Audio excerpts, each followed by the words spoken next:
Today we're chatting timepieces. We're chatting a love for timepieces, timepieces as a form of investment, as something to collect. And I'm a collector of different things, and I'm excitable and relatively passionate about them. And I got a kindred spirit in Maps Maponyane. So Masego, thank you for joining me on this. Thank you very much. I love that you refer to me as that.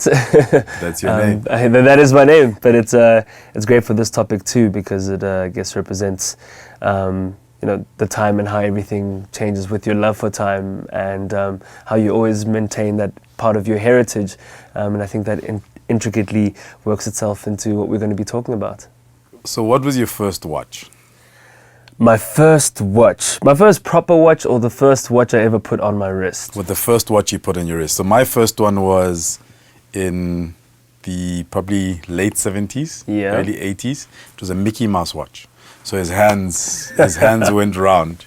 My father bought it from Disney or something when I was very young. So what was your first watch? Verbatim. My first watch, but not in the 70s, in the 90s. Yeah, I was, about 5 or 6 years old, and my parents got me a Mickey Mouse Donald Duck series watch, and it had like the characters on the strap, and then the hands on the actual dial. And yeah, I remember that very distinctively, actually. Do you remember what it was like putting it on for the first time? So for me, because like a watch was a big deal to be finally given a watch. It was like this major responsibility. Yeah. And I remember kind of walking around trying not to bump things. Yeah. In essence, you're like walking around like this, trying to protect your watch. Yeah. I remember doing that, but I was a bit of a reckless little kid, so I just did anything with it.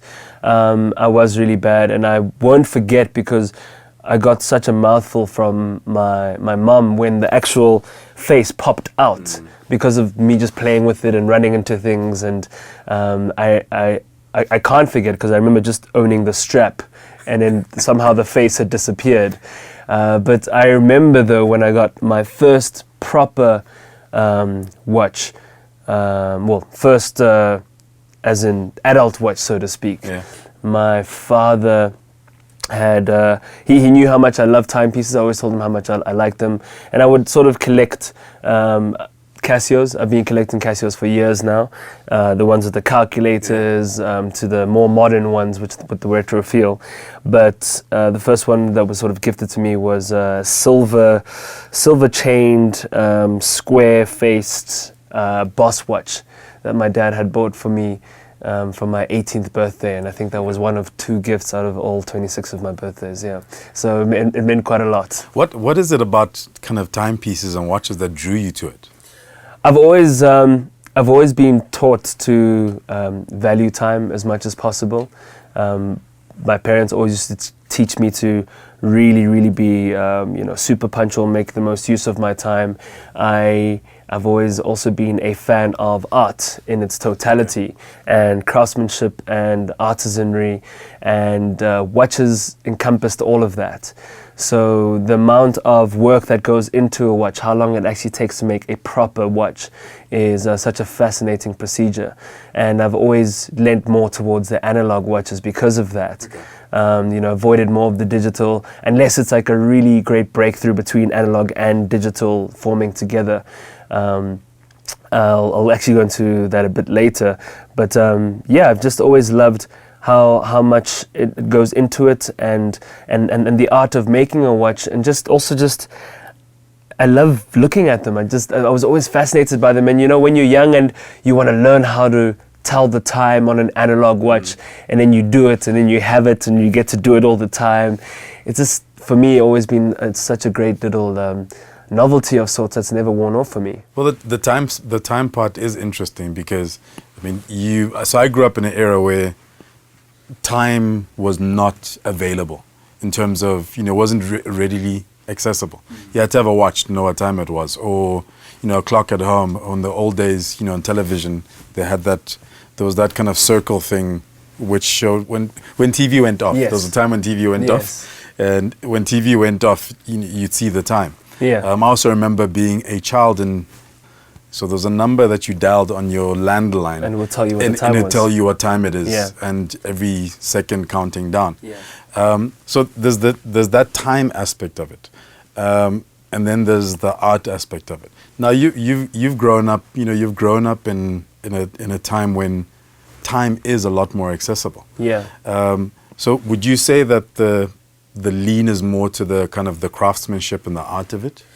I think it definitely is towards it, but I still feel like there isn't as much value for time still as there should be now. I don't think people respect each other's time that much, and unfortunately, when it comes to that, I'm a bit of an old man. I'm a stickler for my time because everything needs to run to quite a tight schedule. So I think for me, when I put a certain value to how much I invest in a piece, it's to sort of also indicate how much I respect that time. So I think for me, it's a whole lot more than, being flossy or anything. I just always need a wristwatch on me with the time. Doesn't matter what it is. I mean, my Casios, the majority of them cost probably an average of about 400 Rand. But and I only buy my Casios on my travels as well. Okay. So also, the experience of attaching it to a memory is also really important to me. And working towards it, I feel like each time I've bought a new sort of level of watch has, for me, indicated the next step of sort of progress to where I'm moving towards. So, yeah, wristwatches are a beautiful thing, and it's a great instrument, and I'd like to prefer. I prefer to sort of refer to them more as timepieces just as a whole, because Absolutely. that's really what they are. So you spend a lot of time staring at your phone, although you have so do you do the thing that I've seen a lot of people do, which is you ask them for the time, and they're wearing a wristwatch, but they grab their phone and they look at the phone and they tell you the time out of that? No, I have to do it on my wristwatch. I know exactly what you're talking about, and I think it's definitely a form of laziness, because then this just ends up being a bit of an ornament on your wrist. And no, I always try and make sure I take the opportunity to look at it on my watch, and I actually stay at my phone a whole lot less these days. But it's very tricky in the climate of the world that we work in now, where everything is connected to that, and yeah, I can be a bit of a culprit for And that. Look, you have grown up partly in a digital world with all these kind of devices and these gadgets available to us. So there's this evolution into things like smartwatches, the Yeah. iWatch, all the different, Samsung, Sony, etc. They all have these watches. Yeah.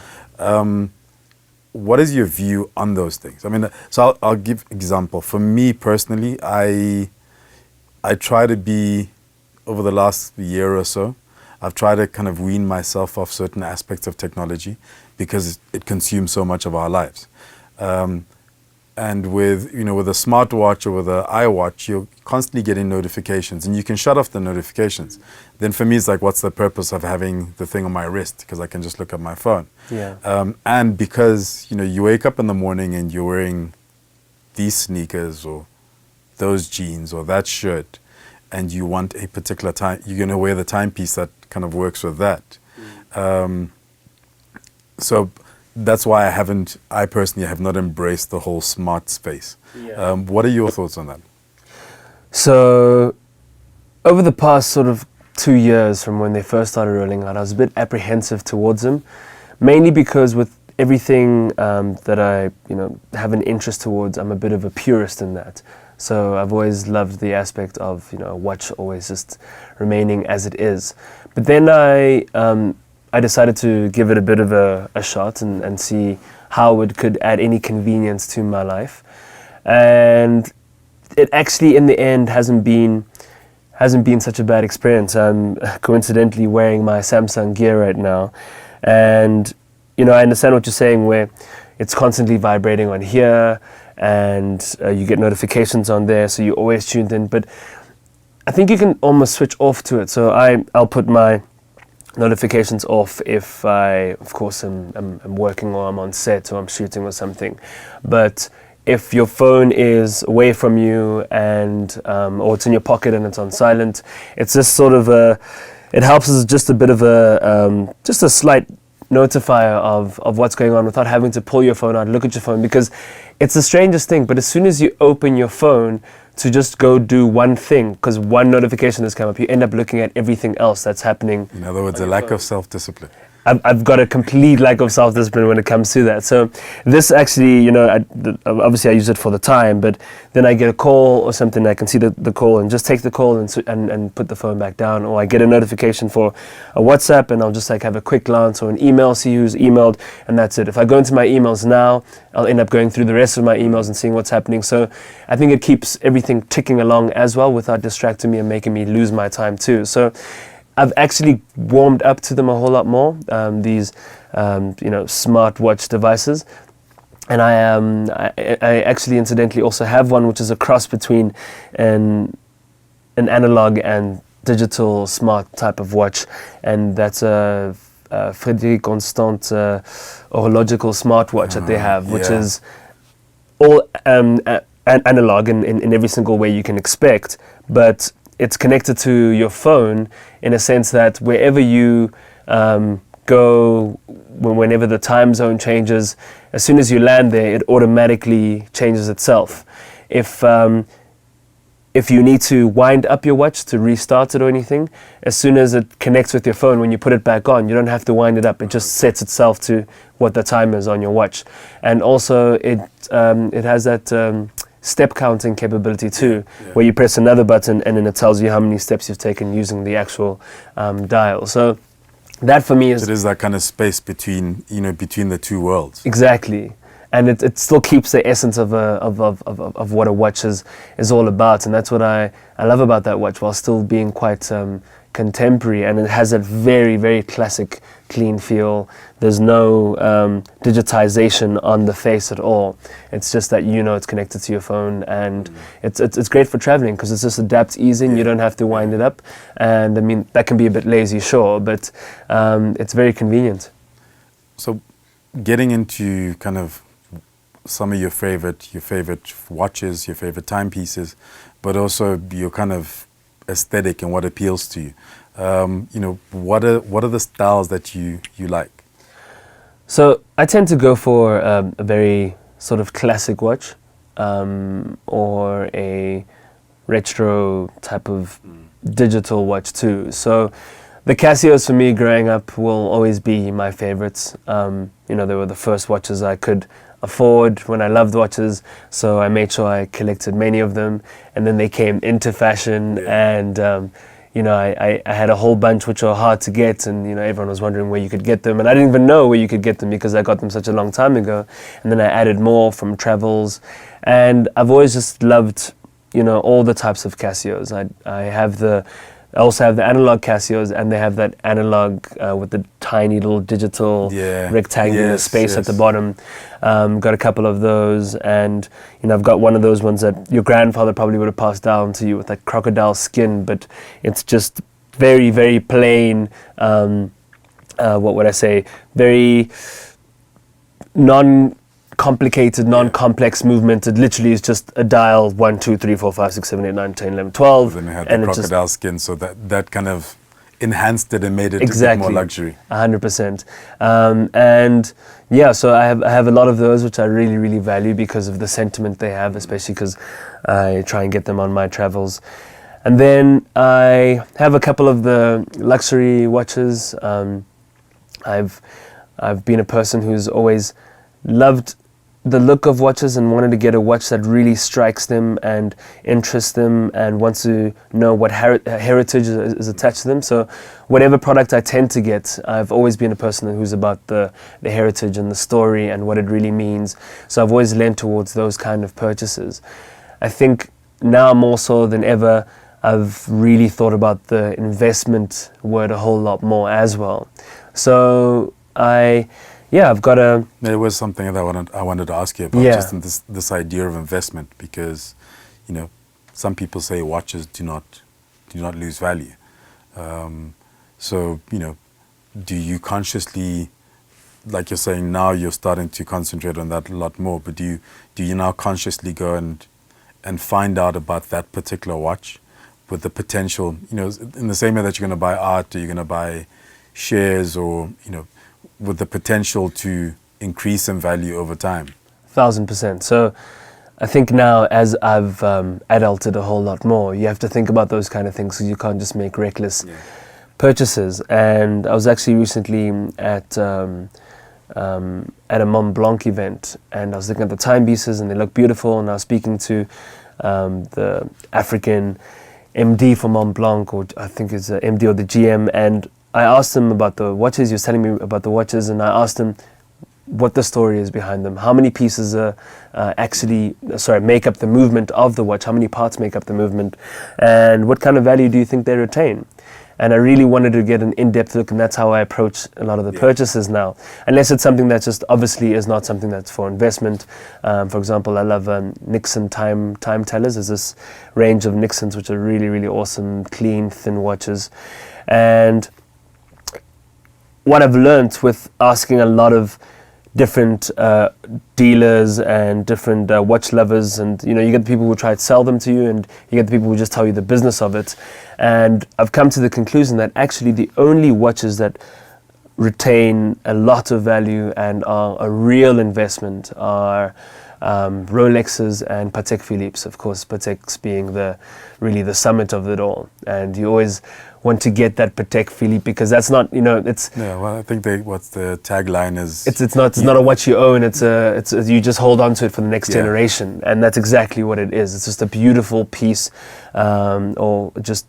It's masterly in every way, how they make those watches. But Rolexes, for sort of the next step down, is a great watch for investment. They hold their investment, or they hold their value very well, and they gain great value, and they're extremely popular because of how they've been marketed over the years, and they are becoming more and more rare to find, those great Rolexes, and people are willing to pay whatever it costs.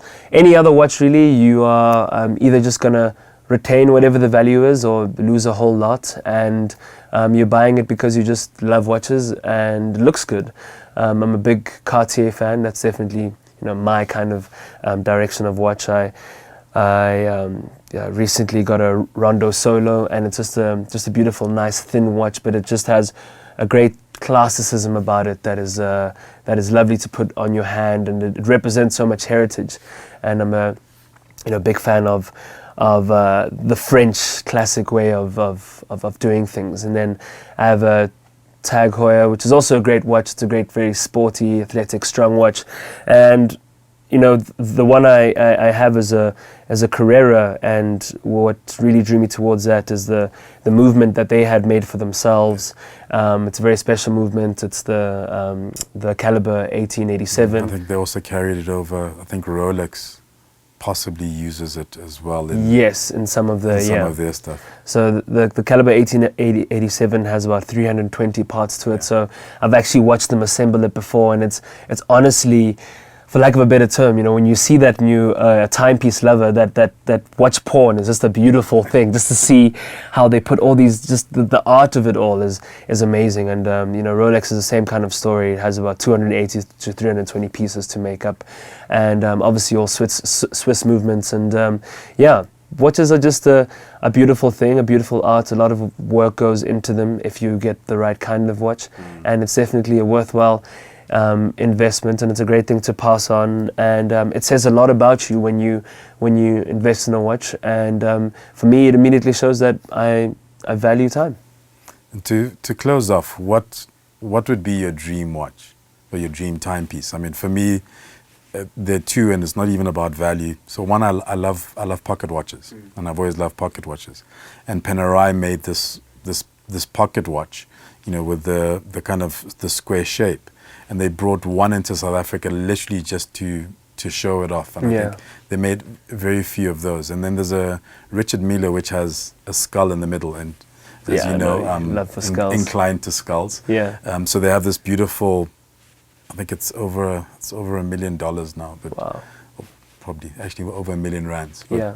But it also has the skull. It's silver, and it has the skull kind of built into the face of it. Is there any watch that, or any timepiece that you go, that's my end destination? Like when I get that one, I'll be good. I think definitely Patek Philippe. They've got a couple from the very simple, classic, uncomplicated ones to one that has the entire world map on it, which is very intricately detailed, and also over $1 million to get it. It's just a beautiful art piece, and I think for me, I've always had a crazy love for, and it's not even because of my name, I've just had a crazy love for travel, geography, maps, all of that. And, you know, to get a Patek Philippe with all of that representation, and for me, in the end, cartography as a whole, I'm a huge fan of cartography. And yeah, I think it just encompasses all of that, because it's also a hand-painted sort of map on it as well. So there's the artisanry, this is general art, the cartography, the fact that it's a watch, the fact that it's a Patek Philippe, the investments out of it. It just ticks every single box, and that would be me done. You know, even with the Rolex, I'm not a Rolex guy at all, but the one Rolex I have is just you know, a great thing to just wear on the odd occasion and just have as an investment. You know, it's that purchase you can make and not feel too guilty about it, because you can sell it back eventually. Masego, thank you for coming in and just coming to share your love and knowledge, and because the most important thing about this process is the things that we're passionate about, the things that we're interested in, and it's great to hear about your passion for timepieces. So thank you. Thank you very much.